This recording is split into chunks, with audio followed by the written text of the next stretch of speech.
Assalamualaikum warahmatullahi wabarakatuh. Adik-adik, gimana kabarnya? Ayah bunda, sehat? Ya, ini merupakan video pembelajaran untuk kelas 6A dan 6B SD Sitaturi. Ini merupakan video pembelajaran pertama untuk materi yang pertama. Nah, tujuan pembelajaran kita kali ini adalah siswa dapat membuat kalimat simple past dengan struktur bahasa yang tepat. Udah jelas dong, hari ini kita membahas apa? Kita akan mencoba membuat kalimat simple past. Apa itu simple past? Ada kata past, lampau, lalu. Berarti suatu aktivitas yang sudah dikerjakan di masa lalu atau sudah dikerjakan. Nah, cara membuatnya gimana? Jadi setiap kalimat itu ada pattern atau rumus. Berbeda dengan bahasa Indonesia, bahasa Inggris itu mempunyai 3 kurun waktu, saat ini, lampau, dan besok. Itu perubahan kata kerjanya berubah-ubah. Kalau bahasa Indonesia tidak mengalami perubahan kata kerjanya. Contoh, saya makan bakso. Saya makan bakso kemarin. Saya akan makan bakso besok. Kata kerjanya apa? Makan. Nggak berubah kan? Saya makin bakso kemarin. Nggak. Kalau bahasa Inggris berubah. Contohnya, I go to school. I went to school yesterday. I will go to school tomorrow. Nah, itu berubah-ubah. Tapi kita nggak akan ngebahas itu semua, hanya tertuju pada simple past. Kalimat past tense.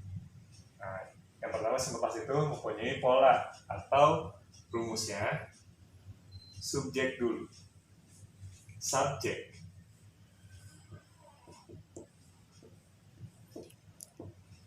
Subjek itu selalu ada di awal kalimat. Ya, contohnya kalau dalam bahasa Inggris apa?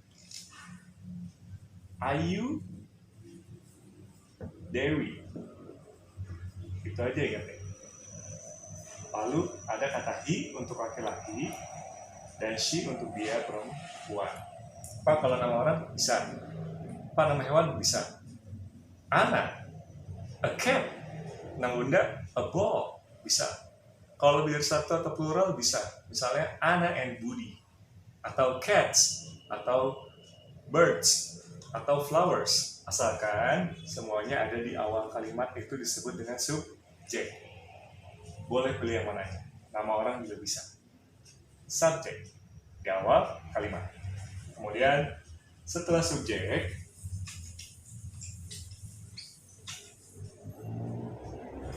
ada kata verb. Verb itu kata kerja. Dalam bahasa Inggris ada 3, verb 1, verb 2, verb 3. Dalam membuat kalimat simple past itu digunakan kata kerja kedua, verb 2. Contoh, eat itu kata kerja ke-1 ya. Play kata kerja ke-1 juga. Buat ngerubah kata kerja keduanya gimana? Ada yang bilang kemarin di tugasnya, ing, tambahkan akhiran ing pak di belakang kata kerjanya. Eat jadi eating, play jadi playing. Kira-kira betul atau tidak? Nah, untuk kata kerja yang tambah akhiran ing itu tidak masuk dalam kalimat simple past. Itu present continuous, beda lagi. Untuk simple past ini nggak ada akhiran ing. Tapi kata kerja tersebut berubah tulisan. It jadi ed, atau bisa juga kata kerja tersebut hanya ditambah akhiran e sama d. Play. Jadi kalau pakai ini itu kurang tepat ya, salah. Nah ini lihat, it jadi ate, play jadi played. Kalau berubah tulisannya disebut dengan irregular verb, kata kerja tidak beraturan. Kalau akhiran hanya ditambah akhiran ed, play jadi played, study jadi studied, nah itu kata kerja beraturan atau regular verb. Ya, carinya di mana Pak? Kamus boleh. Terus di mana lagi Pak? Bisa dicari di mesin pencarian di Google. Kata kerja kedua dari apa. Itu akan keluar di situ. Ya. Kemudian setelah subjek, kemudian verb 2, ada lagi objek dan adverb.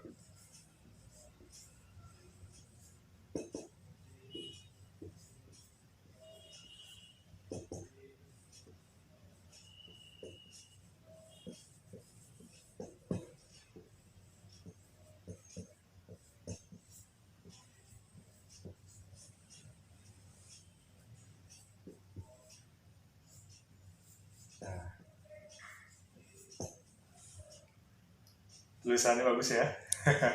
Oke, untuk objek itu benda. Biasanya objek itu ada setelah kata kerja. Poin nomor 3, nomor 4 itu opsional, boleh dipakai boleh enggak. Contoh, kita masukin subjeknya. He ate, dia makan apa? Berarti butuh objek. Masukkan objeknya. Misal, apple. He ate apple. Ada adverb, kata keterangan waktu sama tempat. Untuk lampau, kata keterangan waktu yang digunakan seperti yesterday, last week, last day, a day ago.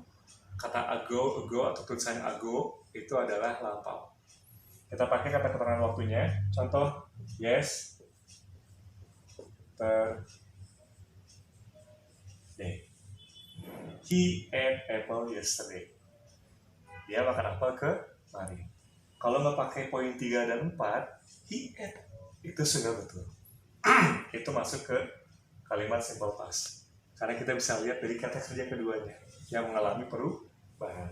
Tapi kalau adik-adik pengen lebih jelas lagi, semuanya digunakan. Terutama kata keterangan waktu. Contoh ini, itu pasti akan lebih mudah. Ketika melihat kalimat, oh ada kata yesterday, berarti lampau, sudah dikerjakan.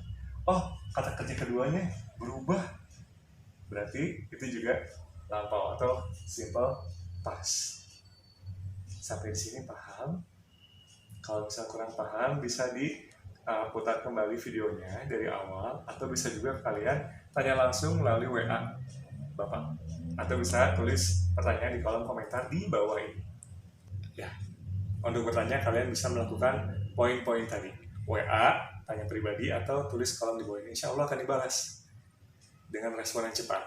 Ya, ini video pembelajaran aja dan pembahasan aja. Jika ada tugas terkait dengan materi ini, itu akan Bapak informasikan kembali kepada wali kelas, biar Bapak wali kelas yang menginformasikan ke grup orang tua siswa. Ya, oke, kita ulang lagi.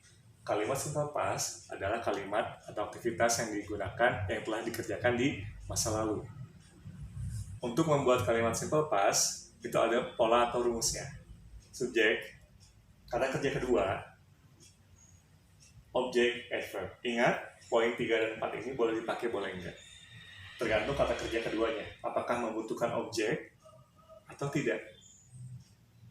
Kalau pengen lengkap, seperti yang Bapak bilang, itu akan lebih baik. Oke. Sekarang kita hapus.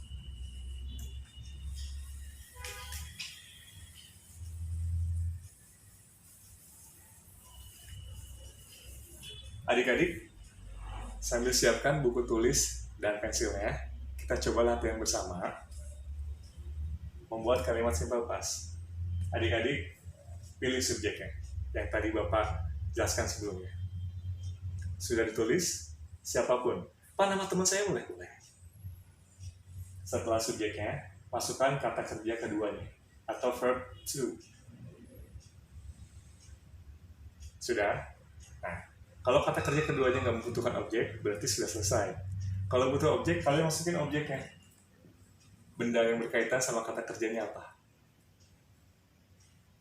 Nah, lalu terakhir tambahkan adverb, kata keterangan waktunya. Tulis aja yesterday, last week, last day, atau last month. Selesai? Berarti kalian sudah bisa membuat kalimat simple past, yaitu kalimat pernyataan. Kita masih ada video pelajaran kedua, yaitu kalimat negatif dan kalimat tanya. Sampai di sini dulu. Kita akan ketemu lagi nanti di video pelajaran berikutnya. Pertanyaan, salah WA atau kirim komentar di bawah ini. Kurang lebih mohon maaf, dan semoga tayangan ini bermanfaat.